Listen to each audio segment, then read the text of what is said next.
శ్రోతలకు స్వాగతం. ఈరోజు వినిపించబోతున్న నవల నందనవనం.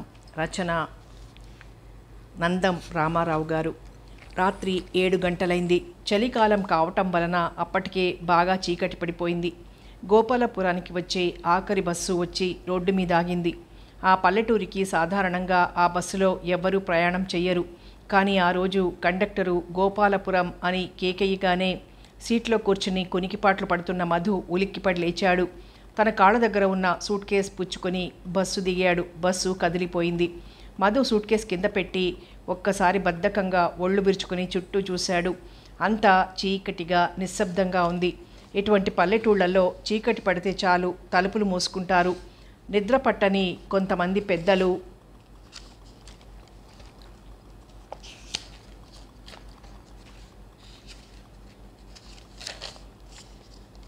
రచ్చబండ దగ్గరకు చేరి కబుర్లాడుకుంటూ ఉంటారు. ఈ మధ్యనే ఊరికి కరెంట్ వచ్చింది. పేరుకు స్తంభాలు లైట్లు ఉన్నాయి కానీ ఒక్కటి కూడా వెలగడం లేదు. మరొకప్పుడైతే వెలగని లైట్లను అటువంటివి వేసిన గవర్నమెంటుని తిట్టేవాడు. కానీ ఈరోజు ఆ వెలగని లైట్లను మనసులోనే మెచ్చుకున్నాడు. ఆ చీకటి తనకెంతో ఉపకరించింది. తనెవరికి కనబడడు. హాయిగా ఊపిరి పీల్చుకున్నాడు. బస్సు ఆగే చోటికి 2 గజాల దూరంలో చిన్న బడ్డీ కొట్టుంది. అటువైపు చూశాడు మధు. 2 చుట్టలు వెలుగుతూ కనిపించాయి. దానిని బట్టి ఆ కొట్టు ముందున్న బల్ల మీద 2 వ్యక్తులు కూర్చున్నట్లుగా ఊహించాడు. ఎవరో వాళ్ళు అనుకున్నాడు. క్రింద పెట్టిన సూట్ కేసు పుచ్చుకొని ఊళ్ళోకి నడకసాగించాడు మధు. ఆ కిళ్ళి కొట్టు దగ్గరికి వచ్చేసరికి దాని ముందు నుంచి వెళ్ళటానికి కొద్దిగా సందేహించాడు. ఎవరైనా వ్యక్తి కనిపిస్తే పలకరించడం పల్లెటూళ్ళలో రివాజు. తను వాళ్ళ దృష్టిలో పడటం మధుకి ఇష్టం లేదు. పైగా వారడిగే ప్రశ్నలకు సమాధానమిచ్చే ఓపిక కూడా లేదు. అందుకే తలొంచుకుని గబగబా నడవబోయాడు. కానీ అక్కడున్న ఒకతను పలకరించాడు. ఎవరా వెళ్ళేది అంటూ మధు ఆగాడు. తప్పనిసరిగా గొంతు విప్పి నేనే మధుని అన్నాడు. మధుబాబు నువ్వా? ఏటి ఇంత పొద్దోయొచ్చావు అని. మన విశ్వనాథం కొడుకు మధు అన్నాడు మళ్ళా ఆ వ్యక్తే పక్కనున్న మనిషితో. మధుకి ఆ కంఠంలో హేళన వినిపించింది. వాళ్ళ ప్రశ్నకు సమాధానం చెప్పకుండానే చరచర ముందుకు నడిచాడు. ఆ ఊరిలో ఎక్కువగా పాకలే ఉన్నాయి. ఊరిలో అడుగు పెట్టేవారికి మొట్టమొదట తగిలేది సావిత్రి ఎల్లు. మధు ఆ ఇంటి ముందుకు రాగానే అప్రయత్నంగా తల తిప్పి చూశాడు. తలుపులు దగ్గరగా వేసున్నాయి. లోపల దీపం సన్నగా వెలుగుతోంది. గోడ మీద నల్లటి నీడ కనిపించింది మధుకి. కొంపదీసి ఆ నీడ సావిత్రిది కాదు కదా. తనని చూసిందంటే గుర్తుపట్టి పిలుస్తుందేమో. మధు గుండెలు గుబగుబలాడాయి. తొందరగా అడుగులు వేశాడు. చీకట్లో రోడ్డు మీద నడవడం కష్టంగా ఉంది. అంతా గతుకులు. ఎంతమంది ప్రెసిడెంటులు మారినా ఈ ఊరు మాత్రం బాగుపడలేదు. మధు 10 నిమిషాల్లో తన ఇంటి ముందు నిలబడ్డాడు. ఇంటి ముందు బాగా చెట్లు మొలిచినట్లున్నాయి. అవి ఆ చీకట్లో ఎత్తుగా నల్లగా జుట్టు విరబోసుకున్న దెయ్యాల్లా ఉన్నాయి. ఆ చెట్లని తప్పించుకుంటూ అరుగెక్కాడు. ఎప్పుడో తాతల నాడు కట్టించిన పెంకుటిల్లు ఏ క్షణంలోనైనా కూలడానికి సిద్ధంగా ఉంది. మధు ప్యాంటు జేబులు వెతికి తాళం చెవి తీసి దానితో తాళం తీశాడు. తలుపులు కిర్రుమంటూ తెరుచుకున్నాయి. లోపలికి అడుగు పెట్టి సూట్ కేసు పక్కన పెట్టి జేబులోంచి అగ్గిపెట్టి తీసి పుల్ల గీశాడు. కానీ గాలికి అది వెంటనే ఆరింది. తలుపులు మూసి సూట్ కేసులోంచి కొవ్వొత్తి తీసి వెలిగించాడు. ఆ కొవ్వొత్తి వెలుగులో ఇల్లంతా భయంకరంగా కనిపించింది. కానీ అవన్నీ పట్టించుకునే స్థితిలో లేడు మధు. పగలల్లా తిరగడం బాగా అలసిపోయాడు. నిద్ర ముంచుకొస్తోంది. బట్టలు మార్చి గోడకు ఆంచి ఉన్న నులక మంచం వాల్చుకున్నాడు. సూట్ కేసు తల కింద పెట్టుకుని పడుకున్నాడు. మరుక్షణంలో గాఢ నిద్రలో మునిగిపోయాడు. ఉదయం మధు లేచేసరికి బారెడు పొద్దెక్కింది. మధు కళ్ళు తెరిచి చుట్టూ చూసి ఒక్కసారి భయపడ్డాడు. తానున్నది ఏదైనా భూత్బంగళానా లేక దెయ్యాల కొంప అనే అనుమానం కూడా వచ్చింది. ఇంటి పైకప్పు నుండి సాలెగూడులు వేలాడుతున్నాయి. పైనంతా బూజుతో నిండిపోయి ఉంది. గోడలకున్న సున్నపు పొరలన్నీ ఊడిపోయాయి. అయ్య బాబోయ్, ఈ ఇంట్లో ఒక్క క్షణం ఉండలేను. ముందు ఇంటిని బాగు చేయించాలి అనుకుని లేచి దొడ్లోకి వెళ్ళి బొక్కెరతో బావిలోంచి నీళ్లు తోడుకొని ముఖం కడుక్కున్నాడు. ఆ చేత్తోనే స్నానం కూడా కానిచ్చి లోపలికొచ్చి బట్టలు తీసుకున్నాడు. ముందు సీతయ్య హోటల్కి వెళ్ళి పెసరట్టు తినాలి. ఆ తర్వాత స్నేహితులతో సరదాగా కబుర్లు చెప్పుకోవాలి. ఇది ఆ పూట మధు ప్రోగ్రాం. సీతయ్య హోటల్లోని పెసరట్లు జ్ఞాపకం రాగానే నోరు ఊరింది మధుకి. గబగబా ఇంటికి తాళం వేసి బయటికి నడిచాడు. అరుగు ముందున్న మెట్లు దాటి రోడ్డు మీదకి అడుగు పెట్టాడో లేదో రమణయ్య కనిపించాడు. మధుని చూస్తూ ఏమోయ్ మధు, నువ్వేనా, ఎప్పుడొచ్చావు అంటూ పలకరించాడు. రమణయ్య ఆ ఊళ్ళోని మోతుమరి రైతుల్లో ఒకడు. ప్రెసిడెంట్ బుల్లినాయుడికి నమ్మిన బంటు. ఆ ఊళ్ళో పరిపాలన వారిద్దరిదే అనొచ్చు. రాత్రొచ్చాను అన్నాడు మధు. రమణయ్య మధుని చూస్తూ మనసులో ఆలోచిస్తున్నాడు. 3 నెలల క్రితం తండ్రి పోయినప్పుడొచ్చాడు, 10 రోజులున్నాడు. ఇక ఈ పల్లెటూరికి రానని చెప్పి వెళ్ళిపోయాడు. అటువంటి వాడు మళ్ళీ ఎందుకొచ్చాడో అనుకున్నాడు. ఎక్కడికో బయలుదేరినట్లున్నాడే అన్నాడు రమణయ్య. సీతయ్య హోటల్కి. నేను అట్టే పెడుతున్నాలే, రా పోదాం అన్నాడు. మధు మనసులో విసుక్కున్నాడు. పొద్దున్నే ఈ శనిగాడు తగిలాడేమిటి అనుకుంటూ విచారించాడు. ఇక చేసేది లేక అతని వెంట నడిచాడు మధు. ఏరా, పట్నం ఉద్యోగం ఎలా ఉంది? ఉద్యోగం సంగతి ఎత్తేసరికి గతుక్కుమన్నాడు మధు. పట్నంలో తను చేసే టెంపరీ ఉద్యోగం ఊడి 10 రోజులైంది. కానీ ఆ విషయం చెప్పి రమణయ్య ముందు చులకనవడం ఇష్టం లేదు. అసలు ఆ విషయం తను ఈ ఊళ్ళో ఎవరికీ చెప్పదలుచుకోలేదు. అందుకనే రమణయ్య ప్రశ్న అడగగానే బాగానే ఉంది అన్నాడు మధు ముభావంగా. ఇంకా ఏమిటి కబుర్లు అని అడిగాడు రమణయ్య. మధు ఎందుకొచ్చాడో చెప్తాడని ఆశించాడు. కానీ మధు ఏం లేవు అంటూ సంభాషణని తుంచేశాడు. ఇద్దరూ నడుస్తున్నారు. దారిలో 2-3 ఊరివాళ్లు కనిపించి మధుని పలకరించారు. మధు వాళ్ళ ప్రశ్నలకు తగిన సమాధానాలు చెప్పాడు. పాపం, మీ పిన్ని కొంట్లో బాగాలేదురా మధు హఠాత్తుగా అన్నాడు రమణయ్య. రమణయ్య మాటలకు ఒళ్ళు మండింది మధుకి. ఈ ఊరికి రావడానికి అందుకే తను భయపడతాడు. అందరూ తనని అదోలా చూస్తారు, హేళనగా ఏవేవో అంటారు.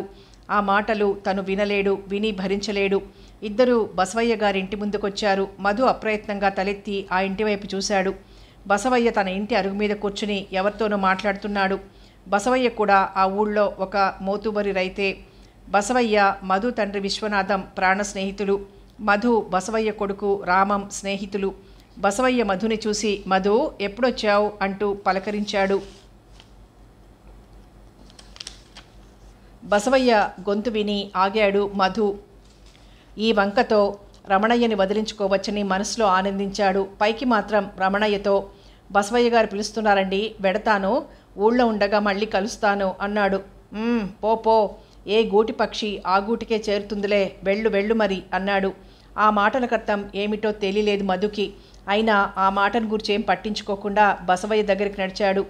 బసవయ్యతో మాట్లాడుతున్న వ్యక్తి ఆయన దగ్గర సెలవు తీసుకుని వెళ్ళిపోయాడు. బసవయ్య మధుని చూస్తూ రారా అంటూ ఆహ్వానించాడు.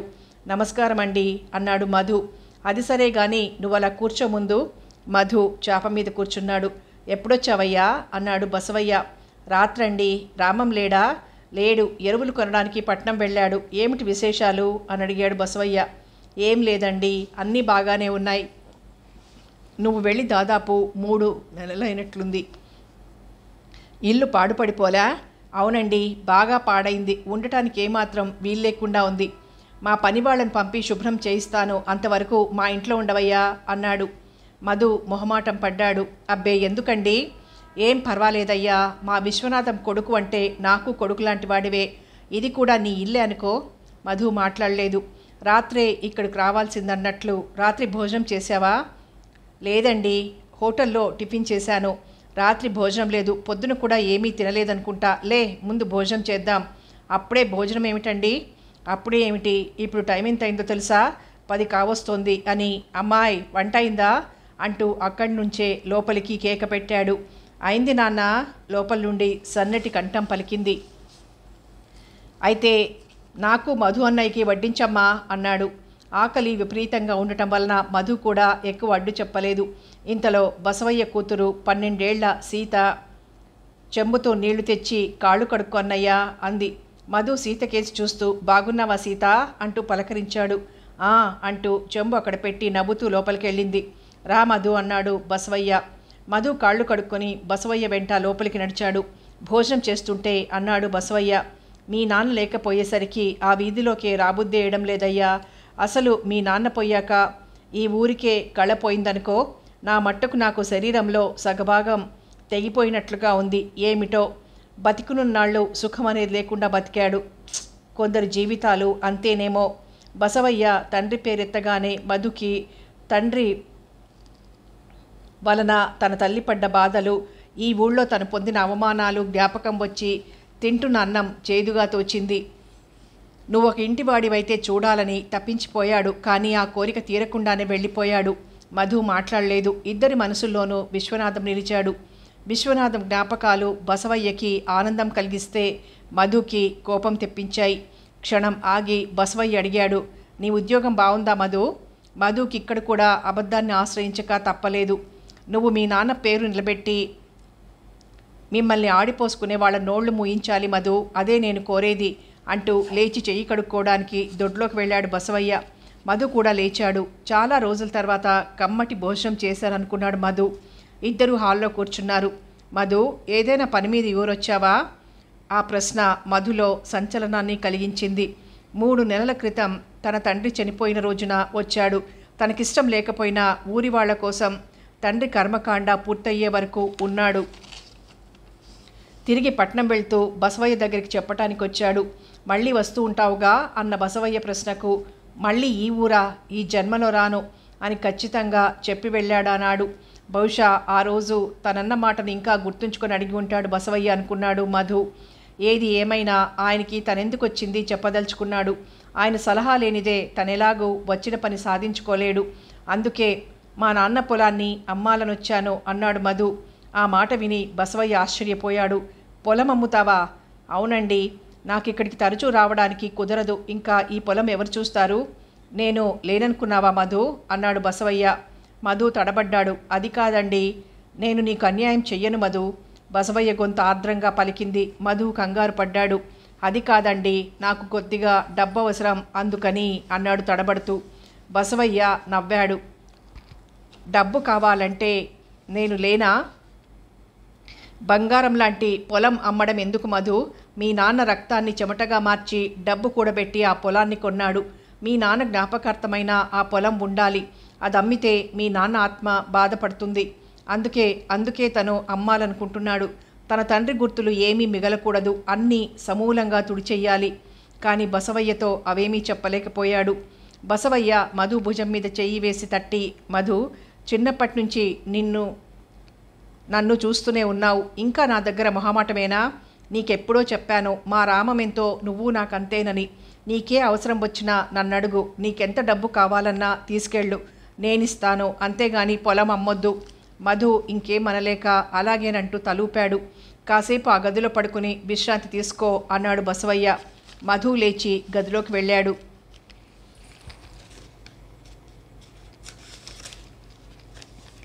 మధుబాబు ఊళ్ళోకి వచ్చాడండి. మంచం మీద బెల్లకిలా పడుకున్న బుల్లినాయుడు రమణయ్య వైపు తిరిగి, ఎప్పుడు అన్నాడు. రాత్రి వచ్చాట, నాకు పొద్దున కనిపించాడు. ఎందుకొచ్చినట్టో? అయినా ఇక ఈ ఊరికి రాను అని చెప్పిపోయాడుగా. ఏమోనండి, ఆ విషయం తెలియకుండా మధుతో మాట్లాడుతుంటే మధ్యలో ఆ బసవయ్య పిలిచాడు. ఇక అటు పోయాడు. ఆహా, అలాగా, ఆ మధుగాడు మళ్ళీ కలుస్తానన్నాడండి అన్నాడు రమణయ్య. బుల్లినాయుడు ఆ మాటలు వినడం లేదు. అతని కళ్ళకు ముందు ఎత్తుగా పచ్చని చీర కట్టుకున్నట్లు తళతళలాడిపోతున్న మధు పొలం కదులుతోంది. రమణయ్య, మధుతో పొలం విషయం మాట్లాడాలి, గుర్తుంచుకో అన్నాడు. రమణయ్య నవ్వాడు. నీకు తెలీదా, ఈసారి అతనితో నేను మాట్లాడతాను కదండి. ఊరికే మాట్లాడితే కాదయ్యా, మాటలు కాదండి, ఈసారి అతన్ని ఎలాగైనా ఒప్పించి ఆ పొలం మన దాంట్లో కలిపేయడం ఖాయం అన్నాడు గట్టిగా రమణయ్య. ఏం చేస్తారో చూస్తానుగా అన్నాడు బుల్లినాయుడు. ఈ రమణయ్య మాటంటే మాటే, ఆ మాత్రం నమ్మకం లేదా మీకు? బుల్లినాయుడు కూడా నవ్వాడు. లేకేం రమణయ్య, ఉంది కాబట్టే ఆ పనిని నీ చేతిలో పెట్టాను. అబ్బా, ఈసారి మధుగాడి పొలంలో బంగారం పండిందయ్యా.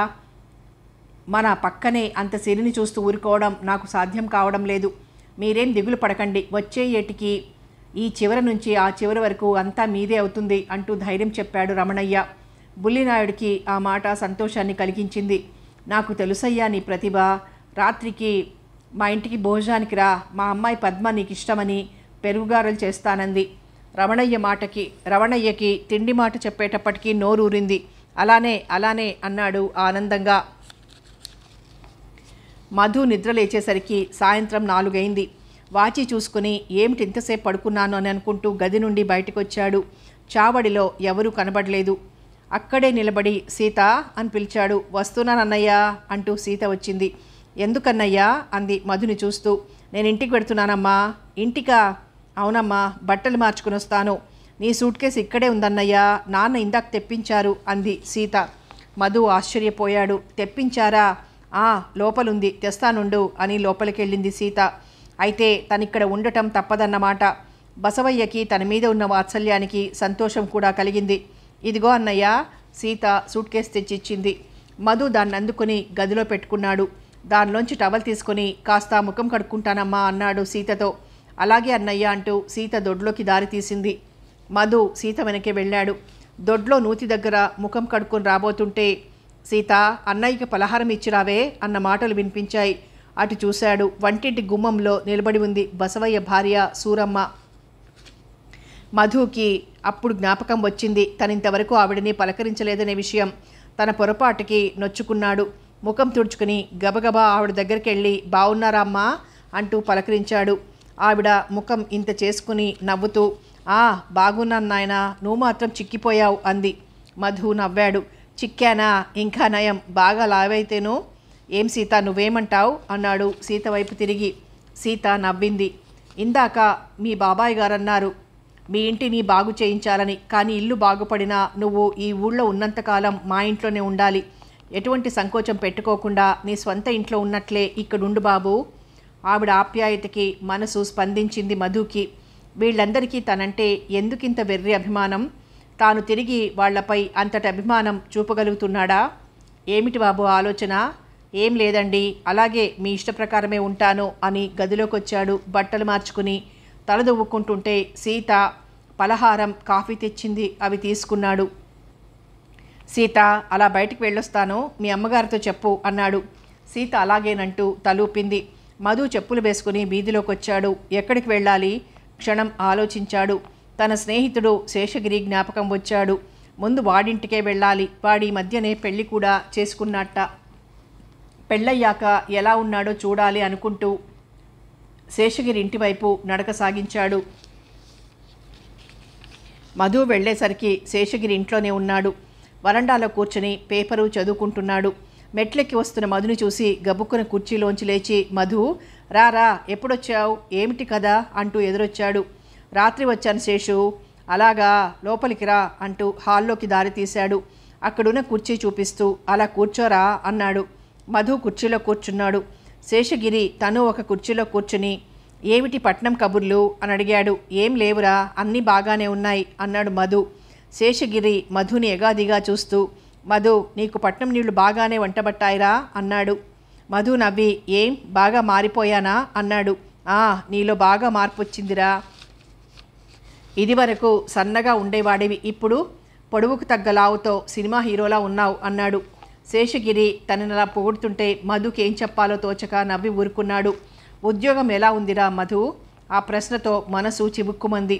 నవ్వుతున్న ముఖం ముడుచుకుంది. తన ముఖంలో చోటు చేసుకున్న నిరాశను శేషగిరి ఎక్కడ గమనిస్తాడోనని సాధ్యమైనంత వరకు జాగ్రత్త పడి బాగానే ఉందిరా అన్నాడు బలవంతాన నవ్వు తెచ్చుకుని. శేషగిరి చిన్నగా నిట్టూర్చి, నీకేంరా, చదువుకున్నావు, పట్నంలో మంచి ఉద్యోగం చేస్తూ హాయిగా ఉన్నావు. నేను చూడు, అప్పటికి ఇప్పటికీ ఒక్కలాగే ఉన్నాను, ఎదుగు బొదుగు లేకుండా అన్నాడు. ఎందుకు లేదురా, పెళ్లి చేసుకున్నావు, ఇంకో సంవత్సరం పోతే తండ్రి అవుతావు అన్నాడు మధు. శేషగిరి నవ్వి, అదేనా ఎదుగుదల అన్నాడు. కాక నీకేం తక్కువరా, ఇనప్పెట్టి నిండా డబ్బు, మీ ఆవిడ ఇంకో లకారం తెచ్చి ఉంటుంది, చీకు చింతాలేని జీవితం, నిజంగా అదృష్టమంటే నీదేరా. సర్లే ఇంకాపరా. ఇద్దరూ పరస్పరం పొగుడుకుంటూ కూర్చుంటే పొద్దే తెలీదు. అవును, నా పెళ్ళికి నువ్వు రానేలేదు, శుభలేఖ అందలేదా? అందిందిరా, ఆఫీస్లో సెలవు దొరకలేదు, లేకపోతే తప్పకొచ్చేవాడిని. అయితే సరే, క్షమించేశాను. మధు నవ్వాడు. క్షమించావు కదా, హమ్మయ్యా, ఇప్పటికి నా మనసు కుదుటపడిందిరా నాయనా అన్నాడు. శేషగిరి కూడా నవ్వుతూ, ఇంకేమిట్రా విశేషాలు అన్నాడు. ఏమున్నాయి, నువ్వే చెప్పాలి. క్షణం ఆగి అన్నాడు శేషగిరి. ఇంతకీ నువ్వు ఈ ఊరు ఎందుకు వచ్చినట్లు, మళ్ళీ ఏదైనా పని మీద వచ్చావా అన్నాడు. ప్రతివారు తనని అడిగే మొదటి ప్రశ్న ఇదే. అసలు తనే కోరి ఈ చిక్కుని తెచ్చుకున్నాడు. ఆ రోజు ఊరి నుంచి వెళ్లే ముందు మళ్ళీ ఈ ఊరికి రానని అందరితోనూ చెప్పి వెళ్ళాడు. కానీ మళ్ళీ రావాల్సి వచ్చింది. అది సిటీ. శేషగిరికి అసలు విషయం చెప్పదలుచుకొని తను పొలం అమ్మాలనుకోవడం, అందుకు బసవయ్య వద్దని చెప్పడం, తనే డబ్బు సహాయం చేస్తాననడం అంతా వివరంగా చెప్పాడు మధు. అంతా విన్న తర్వాత శేషగిరి, బసవయ్య గారు మంచివారురా, ఆయన చెప్పినట్లు విను. చూసావా, వచ్చినప్పటి నుంచి కబుర్లతోనే సరిపోయింది, ఉండు కాస్త పలహారం చేద్దువు గాని అని లలిత అంటూ భార్యను పిలిచాడు. ఇప్పుడేమొద్దురా శేషు, బసవయ్య గారింట్లో తీసుకునే వస్తున్నాను అన్నాడు మధు. చాలే వేషాలు, ఈ స్నేహితుడు పెట్టేది తినాల్సిందే. ఇంతలో తలుపు చాటు నుంచి గాజులు గలగలలాడాయి. శేషగిరి వెనక్కి తిరిగి, లలిత, నా ఫ్రెండ్ మధు వచ్చాడు కానీ వాడికి నాకు టిఫిన్ తీసుకురా అన్నాడు. అలాగేనండి అందొక సన్నని కంఠం అవతల నుంచి. మధు, మన జట్టులో అందరికీ పెళ్ళిళ్ళైపోయాయి, నువ్వే మిగిలావు, నువ్వు కూడా తొందరగా చేసుకోవాలి. శేషగిరి మాటకి మధు నవ్వాడు. నవ్వి, అందరికీ అనుకోగానే నీకు పట్టిన అదృష్టం పడుతుందా అన్నాడు. ఇంతలో తలుపు వెనక మళ్ళీ గాజుల చప్పుడు వినిపించింది. మా ఆవిడ చదువుకున్న ఈనాటి ఆడపిల్లల్లా కాదురా, ఒట్టి పాతకాలపు మనిషి, నలుగురి ముందుకు అస్సలు రాలేదు. అలా అంటుంటే శేషగిరి కంఠంలో కించిత్ గర్వం తొంగి చూసింది. వెనక్కి తిరిగి శేషగిరి, పర్వాలేదు, ఇటు తీసుకురా లలిత, మనవాడేలే, పరాయి వాళ్ళెవరూ లేరు అన్నాడు. మధు తలుంచుకొని కూర్చున్నాడు. లలిత లోపలికొచ్చింది. చేతిలోని ప్లేట్లు శేషగిరి ముందుంచింది. శేషగిరి తన ముందు ఒక ప్లేట్ పెట్టుకొని మధు ముందు ఒకటి పెట్టాడు. మంచినీళ్ళ గ్లాసులు ఇద్దరి ముందు ఉంచింది లలిత. లలిత, వీడు నా ఫ్రెండ్ మధు, మేమిద్దరం శరీరాలు వేరైనా ప్రాణం ఒక్కటే అన్నట్లుగా మెలిగేవాళ్ళం. మధు, ఈమె నా భార్య లలిత అంటూ పరిచయం చేశాడు. మధు తలెత్తి లలిత వైపు చూసి నిబ్బెరపోయాడు. లలిత కూడా మధుని చూసి తత్తరపడిపోయి చటుక్కున లోపలికి వెళ్ళిపోయింది. మధు లలిత వెళ్ళిన వైపే చూస్తూ ఉండిపోయాడు. మధు అన్నాడు శేషగిరి. మధు ఉలిక్కిపడ్డాడు. తల తిప్పి శేషగిరి వైపు చూశాడు. ఏమిట్రా అలా ఉండిపోయావు? అబ్బే ఏం లేదురా అంటూ టిఫిన్ తినడం ప్రారంభించాడు మధు. శేషగిరి మధునే చూస్తున్నాడు. మధు ముఖంలో ఏదో కంగారు, ఏదో తడబాటు కనిపించింది. మధు ఎందుకలా ఉన్నాడు? లలిత కూడా మధును చూసి కంగారు పడింది. వీళ్ళిద్దరూ ఒకళ్ళని చూసి ఒకళ్ళు ఎందుకలా అయిపోయారు? బహుశా వాళ్ళకి ఇంతకు ముందే పరిచయం ఉండి ఉంటుంది. లేకపోతే మధు లలిత వెళ్ళిన వైపే అలా వెర్రిగా ఎందుకు చూస్తాడు? శేషగిరికి అసలు విషయం తెలుసుకోవాలనే ఆరాటం కలిగింది. శేషు, అలా కూర్చున్నావేం అన్నాడు మధు. ఏం లేదు, కానీ మధు, లలిత నీకు ఇంతకు ముందే తెలుసా? సూటిగా అడిగాడు. ఆ ప్రశ్నకి తడబడిపోయాడు మధు. ఏం చెప్పాలో తోచలేదు. ఎంత అవస్థ వచ్చింది అని తిట్టుకున్నాడు మనసులో. ప్రాణ స్నేహితుడికి అబద్ధం చెప్పడం ఇష్టం లేదు, కానీ ఉన్న నిజం చెప్తే శేషగిరి తట్టుకోగలడా? అసలే శేషగిరికి ఆవేశం ఎక్కువ. ఆ ఆవేశంలో ఎంతటి అనర్థమైనా జరగొచ్చు. లలిత గతాన్ని మరిచి హాయిగా కాపురం చేసుకుంటోంది. తాను మళ్ళీ అవన్నీ జ్ఞాపకం చేసి ఆమె పచ్చని సంసారంలో నిప్పులు పోయడం దేనికి? ఏరా, ఏమిటంత ఆలోచన అన్నాడు శేషగిరి. మధు అతనికి నిజం చెప్పకూడదని నిర్ధారణ చేసుకుని, అబ్బే ఏం లేదు, లలిత నాకు తెలీదు అన్నాడు మధు. శేషగిరికి ఆ మాటలు నమ్మబుద్ధి కాలేదు. మధుకి నిజం చెప్పడం ఇష్టం లేక ఉన్న విషయాన్ని దాస్తున్నాడు. లలిత వాడికి బాగా తెలిసే ఉంటుంది, కానీ తనకు చెప్పడం లేదు. వీళ్ళిద్దరూ కలిసి తనని మోసం చేస్తున్నారు. అదేమిట్రా శేషు, ప్లేట్లో చేయి పెట్టుకుని అలా కూర్చున్నావు అన్నాడు మధు. ఏం లేదు, తినాలనిపించడం లేదు అన్నాడు ముక్తసరిగా. మధు శేషగిరి వైపు చూశాడు. శేషగిరి ముఖంలో ఇందాకున్న ఉత్సాహం కానీ సంతోషం కానీ మచ్చుకైనా లేవు. వాటి స్థానంలో చిరాకు, కోపం వస్తున్నాయి. శేషు, నా మాటలు నమ్ముతావా అన్నాడు మధు. శేషగిరి మాట్లాడలేదు. మధుకి శేషగిరి మనసు అర్థమైంది. తామిద్దరిని గూర్చి ఏదన్నా చెడుగా ఊహిస్తున్నాడేమో. ఎలా అతన్ని సమాధానపరచడం? ఏం చేస్తే అతని మనసులో ఉన్న అనుమానం తొలగిపోతుంది? మధుకేం చెయ్యాలో తోచలేదు. ఇంకా ఒక్క క్షణం అక్కడ ఉండలేకపోయాడు. రేపు తను ఒంటరిగా వచ్చి శేషగిరికి నచ్చజెప్పి అతని మనసులో ఉన్న అనుమానాన్ని తొలగించాలి. మంచినీళ్లు తాగి లేచాడు మధు. వస్తారా శేషు? శేషగిరి మౌనంగా అన్నాడు. శేషగిరిని చూసి మధు బాధపడ్డాడు. అనవసరంగా ఎంత గొడవచ్చింది, తను ఇక్కడికి రాకుండా ఉన్నా బాగుండేది. శేషగిరిది సున్నితమైన మనస్సు. ఇట్టే కోపం వస్తుంది, మళ్ళీ వెంటనే కరిగిపోతాడు. అందుకే మెల్లని స్వరంతో, శేషు, నువ్వు ఏదేదో ఊహించుకొని అనవసరంగా మనసు పాడు చేసుకోకురా అన్నాడు. శేషగిరి సమాధానం చెప్పలేదు. మధు ఇంకా చేసేది లేక నెమ్మదిగా బయటికి నడిచాడు. మధు అంతగా చెప్పినా శేషగిరి అతని మాటలు నమ్మలేకపోయాడు. ఇద్దరి మధ్య ఏ విధమైన పరిచయం లేకపోతే ఇద్దరూ ఒకరిని చూసి ఒకరు ఎందుకలా తడబడిపోతారు? ఏదో తప్పు చేసిన వాళ్లల్లా ఎందుకలా తలలు దించుకుంటారు? మధు తనకి అబద్ధం చెప్తున్నాడు. శేషగిరిలో ఆవేశం బుస్సున పొంగింది. మధు మీద విపరీతమైన కోపం వచ్చింది. పళ్ళు బిగిస్తూ, మధు, నువ్వేదో గుణవంతుడివి అనుకున్నాన్రా, కానీ నువ్వు మీ నాన్న లాంటి వాడివేనా? కసిగా అనుకున్నాడు మనసులో శేషగిరి. ఏమండి? మధు మెల్లిగా పిలిచాడు. ఆ పిలుపు విని లలిత బయటకొచ్చింది. లలితకి 18 ఏళ్లుంటాయి. తెల్లగా బొద్దుగా ఉంటుంది. ఆ రోజు నీలం చీర కట్టి తెల్ల బ్లౌజ్ వేసింది. బయట మెట్ల మీద నిల్చున్న మధుని చూసి మీరా అంటూ నవ్వింది. మధు లలితను చూసి తడబడిపోయాడు. వాళ్ళ అక్కని పిలిస్తే ఈ పిల్ల వచ్చిందేమిటి అనుకున్నాడు. లలితను చూడగానే చెప్పాలనుకున్న మాట నోట్లోనే ఉండిపోయింది. మధుకు ఆడపిల్లలతో మాట్లాడడమే భయం. అందున లలిత లాంటి ఆడపిల్ల వైపు అస్సలు కన్నెత్తి చూడలేడు. లలితకి మధు అంటే అభిమానం. ఆ వయసు ఆడపిల్లలకి సహజంగా ఉండే చాపల్యం ఆ పిల్లలోనూ ఉంది. సామాన్యంగా ఆడపిల్లలు బిడియంతో అవన్నీ మనసులోనే దాచుకుంటారు.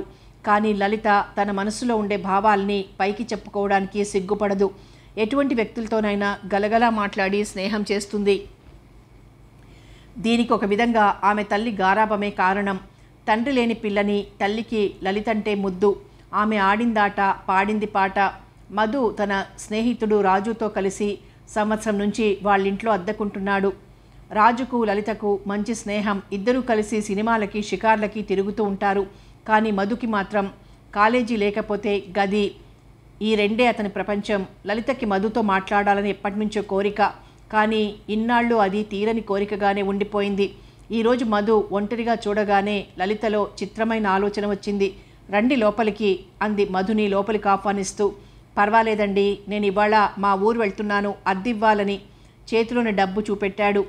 భుజం మీద నుంచి జారుతున్న పైటని పైకి లాక్కుంటూ, మా అమ్మ ఇంట్లో లేదండి అంది లలిత. మీరు తీసుకోండి పోనీ అన్నాడు మధు.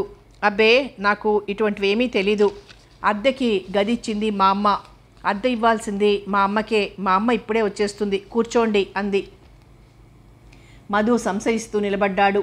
రాజు సినిమాకెళ్తూ ఈ పని తనకంటగట్టాడు. రాజు మీద విసుక్కున్నాడు. మిమ్మల్నే కూర్చోమంటుంటే అంటూ చెయ్యి పట్టుకుని లోపలికి తీసుకెళ్లి కుర్చీలో కూర్చోబెట్టింది. ఆమె చనువుకి తెల్లబోయాడు మధు.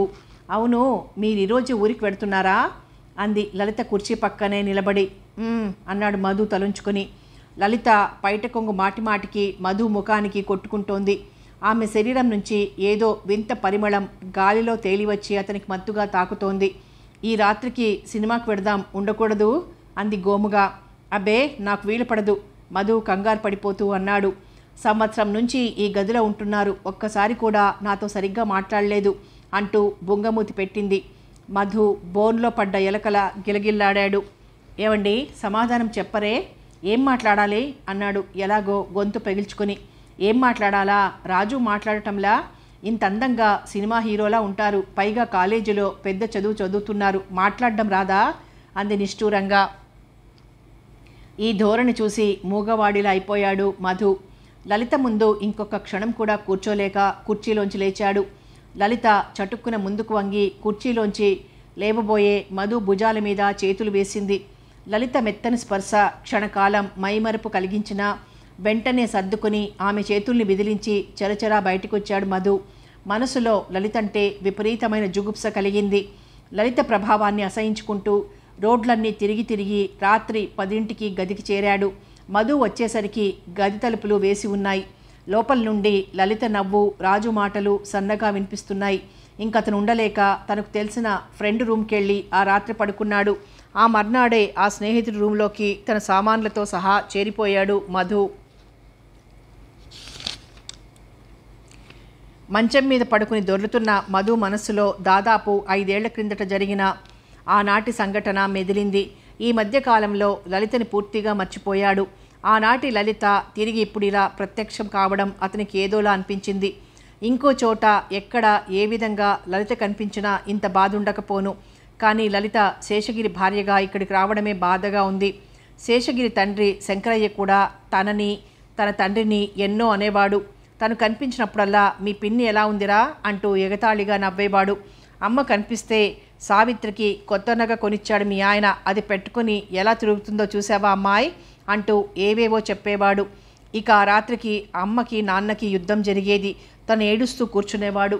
తనని బాధ పెట్టినందుకు శంకరయ్యకి లలిత లాంటి కోడల్నిచ్చి ఆ దేవుడు సరైన శిక్ష వేశాడు. కానీ అమాయకుడైన శేషగిరిని తలుచుకుంటేనే బాధ కలుగుతోంది. నాయనా మధు, సంధ్యవేళ అలా పడుకున్నావేం? ఒంట్లో బాగాలేదా? సూరమ్మ మాట విని మధు టక్కున లేచి కూర్చున్నాడు. అబ్బే ఏం లేదండి, ఊరికనే ఏం తోచక పడుకున్నానంటూ లేచి గది బయటకు వచ్చాడు. హాల్లో లాంతర్ ముందు పుస్తకం పెట్టుకుని సీత చదువుకుంటోంది. ఒంటరిగా ఉంటే ఈ ఆలోచనలు మరీ పీడిస్తాయి.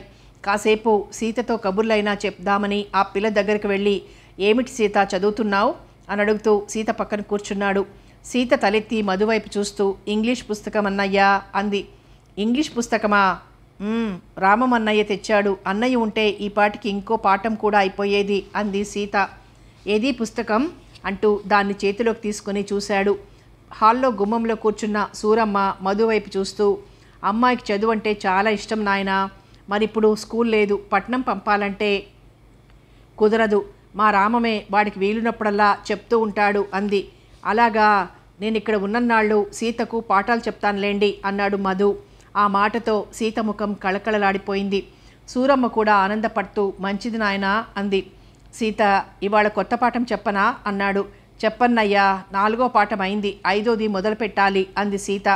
మధు పేజీలు తిప్పి సీతకి కొత్త పాఠం చెప్పడం ప్రారంభించాడు. 2వ భాగంలో కలుసుకుందాం.